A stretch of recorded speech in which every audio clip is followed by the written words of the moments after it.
നമസ്കാരം. കേരളത്തിൽ ഇപ്പോൾ കാര്യം കയ്യോളും നാരായണ, കാര്യം കഴിഞ്ഞ ചൂറായണ, ആ അവസ്ഥയാണ് കോൺഗ്രസിൻ്റെ അവസ്ഥയെ. കേരളത്തിൽ 5 വർഷം കഷ്ടപ്പെട്ട് പ്രയാസപ്പെട്ട് ജനങ്ങളുടെ മുന്നിൽ ജനങ്ങളുടെ ഇഷ്ടം മനുഷ്യരായി മാറിയ വി ഡി സതീശൻ, അദ്ദേഹം മുഖ്യമന്ത്രി സ്ഥാനത്തോട്ട് എത്തുമെന്ന് പ്രതീക്ഷിച്ച് കേരളത്തിലെ ജനങ്ങളെ വോട്ട് ചെയ്തു. ഇപ്പം 102 മണ്ഡലത്തിലെ വിജയം വൻ ഭൂരിപക്ഷത്തോടെ ആര് ജയിച്ചു? കോൺഗ്രസ് ജയിച്ചു. ഭരണം കയ്യിലെത്തി 100% ഉറപ്പായി എന്ന് മനസ്സിലായപ്പോൾ പ്രതിപക്ഷത്ത് നിന്ന് 5 വർഷം കഷ്ടപ്പെട്ട ഒരു വ്യക്തി വി ഡി സതീശന്, നമ്മളുണ്ടല്ലോ കറിവേപ്പിനില്ല, കറിവേക്കും പറഞ്ഞ ആ കറിവേപ്പില ഉപയോഗിക്കുന്ന പോലെയാണ് എടുത്തിട്ട് ഒറ്റ ചവിട്ട് വോട്ട് ചെയ്ത്. ആര്? കോൺഗ്രസ് നമുക്കറിയാം, ഈ 10 വർഷത്തെ ഭരണം കോൺഗ്രസിന് നഷ്ടപ്പെടാനുള്ള മെയിൻ കാരണം എന്താ? കോൺഗ്രസിലെ ഈ ഒരൊറ്റ പ്രവർത്തനം, അവിടുത്തെ പടംവലി, ഗ്രൂപ്പിസം. അതുകൊണ്ടാണ് ജനങ്ങൾക്ക് കോൺഗ്രസിൻ്റെ ഈ ഗ്രൂപ്പിസം, ഈ ഒരു വടംവലി മടുത്തിട്ടാണ് കമ്മ്യൂണിസ്റ്റ് പാർട്ടിക്ക് വോട്ട് ചെയ്ത് ജയിപ്പിച്ചത്. അത് 10 വർഷം കൊടുത്തപ്പോൾ കേരളത്തിലെ നായ്ക്കും നിരക്കില്ലാത്ത അവസ്ഥയ്ക്ക് മാറ്റി, ഇല്ലേ? എല്ലാവർക്കും അറിയാം.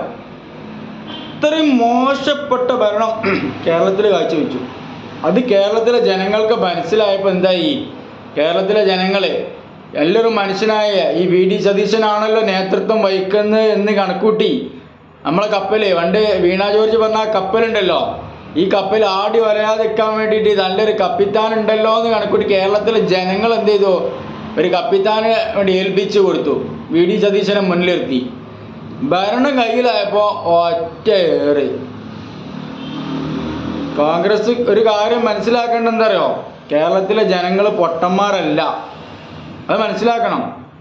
സതീശൻ മുഖ്യമന്ത്രിയായി വന്നിട്ടില്ല എങ്കിൽ ഇനി കേരളത്തിലെ കോൺഗ്രസിന് ഒരു ഭരണം പ്രതീക്ഷിക്കണ്ട. കേരളത്തിലെ മൊത്തം ഈ ഒരു കുട്ടി നേതാക്കന്മാരുള്ളതുകൊണ്ടാണല്ലോ നിങ്ങളൊക്കെ മേലെ കയറി ഭരിക്കാൻ നിൽക്കേണ്ടത്. അവരുടെ മാറും, പുതിയൊരു മുന്നണി തന്നെ കൊണ്ടുവരും. തമിഴ്നാട്ടിൽ എന്താ ഉപയോഗിച്ചു? വിജയൊന്നില്ലേ? അതേപോലെ ഒരു പുതിയ മുന്നണി വരും കേരളത്തിൽ. ആ മുന്നണി ഭരിക്കും, അത് വിജയിക്കും. കോൺഗ്രസ്സുകാരെ വെച്ചിട്ട് ഇത്രയും ഒരു കഷ്ടപ്പെട്ട് ഓരോ കോൺഗ്രസ്സിലുള്ള ഓരോ UDFലുള്ള ഓരോ വ്യക്തികളും, അതേപോലെ തന്നെ കേരളത്തിലെ മൊത്തം ജനങ്ങളും ഈ സതീശനാണ് വോട്ട് ചെയ്തത്. ഇപ്പം എന്തായി?